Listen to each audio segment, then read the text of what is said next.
यस्तो डरलाग्दो जग्गा छ है। हेलो, अनि यो चाहिँ डरलाग्दो जग्गा छ र इफ तपाईहरुले देख्न सक्नुहुनेछ यहाँ चाहिँ यस्तो डरलाग्दो जग्गाहरू छ। यो चाहिँ एकदम एउटा घर बनाएको रहेछ यहाँनिर है। यो चाहिँ कहाँ भन्दा चाहिँ यो जङ्गलभित्र रहेछ है, घरै रहेछ। तर यो चाहिँ यस्तो फरेस्टहरू छ है, यस्तो जङ्गलहरू छ, तपाईहरुले देख्न सक्नुहुनेछ। अनि मैले जुम गरेर देखाइसकेको छु है तपाईहरुलाई। र फेरि पनि है, मेरो चाहिँ म हिँड्ने बाटो चाहिँ यस्तो छ। अनि यो बाटो यस्तो भएको कारणले गर्दाखेरि है, र पनि म यो बाटोमा हिँडिरहेको छु है। एकदम टाढो पर्छ, झन्डै नहिँड्नेहरूलाई चाहिँ 3-4 घन्टा पर्छ, तर हिँड्नेहरूलाई चाहिँ 1.5-2 घन्टामा पुग्छ यो बाटो चाहिँ। गाउँ निस्किनलाई चाहिँ यस्तो खालको जग्गाहरू छ, तपाईहरुले देख्न सक्नुहुनेछ। अनि म चाहिँ क्या यस्तो जग्गामा यसरी बसिरहेको छु, हेर्नुहोस् है, मलाई पनि देख्दै गर्नुहुन्छ है तपाईहरुले। र यहाँ चाहिँ खोलाहरू छ, र यो खोलाहरू चाहिँ नि यति साह्रो डरलाग्दो छ, हेर्नुहोस् है। मेरो फेसबुक साथीहरूले देख्न सक्नुहुनेछ। यो चाहिँ एकदम लेकको खोला चाहिँ यस्तो हुन्छ, लेकहरूमा चाहिँ अब यस्तो खोलाहरू हुन्छ रहेछ है।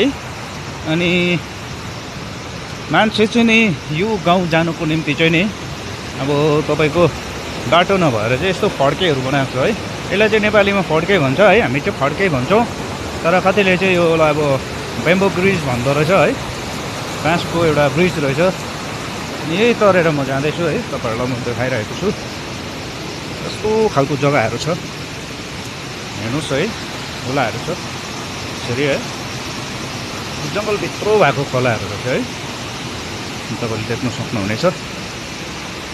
म आज तपाईहरुलाई नि यो दृश्यहरू देखाइरहेको छु, हेर्नुहोस् है।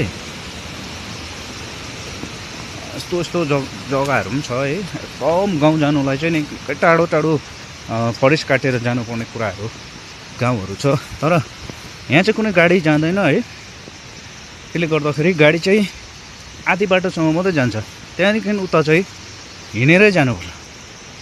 तपाईको हेर्नुहोस् है, जग्गा जग्गा अलैँची बारीहरू छ, अलैँचीहरू रहेछ है। त्यहाँदेखि चाहिँ तपाईको एकदम टाढो छ। आज तपाईले देख्न सक्नुहुनेछ, यस्तो खालको जग्गाहरू पनि छ है। र यो ठाउँलाई हामीले खुट्टाले हिँडेर त्यहाँनिर त्यो जग्गामा हामी जान्छौँ है, ड्युटी गर्छौँ। त्यसैले गर्दाखेरि यत्रो टाढो पनि जानुपर्छ है। र हजुरहरूलाई कस्तो लाग्छ कमेन्टमा भन्नुहोस्।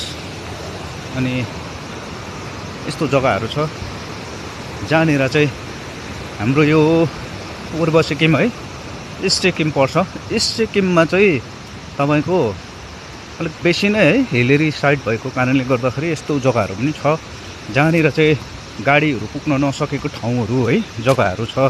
र पनि सरकारले चाहिँ ल्याउने कोसिस गरेको है, यो जग्गालाई ल्याउने कोसिस गरेको, तर यहाँ चाहिँ लानु सकेको छैन है। किनभने यो अब अलिकति टाढो भएको कारणले गर्दाखेरि केही समय पछाडि गाडी हिँड्ने बाटोको एउटा नापहरू चाहिँ गरिसकेको छ गभर्मेन्टले।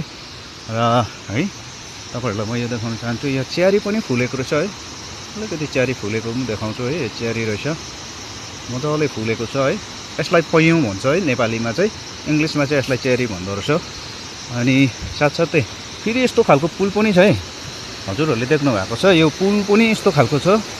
अनि यो पुल, यो चाहिँ बेम्बो ब्रिज, बेम्बो ब्रिज चाहिँ यसरी तर्नुपर्छ, हेर्नुहोस् है। बेम्बो ब्रिज तर्दै गर्दाखेरि तपाईँलाई दृश्य कस्तो लाग्छ।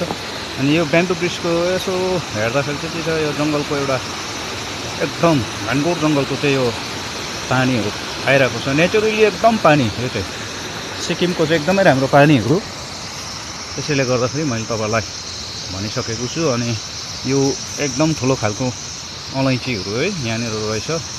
अलैँची चाहिँ अलिक मजाले फल्नु हुँदो रहेछ। अनि अलैँचीको बोटहरू यस्तो छ, र यो अलैँचीहरू पनि देख्न सक्नुहुनेछ हजुरहरूलाई। हुन्छ, आजको भिडियोमा तपाईँहरूलाई कस्तो लाग्यो है कमेन्टमा लेख्नु होला। Thank you.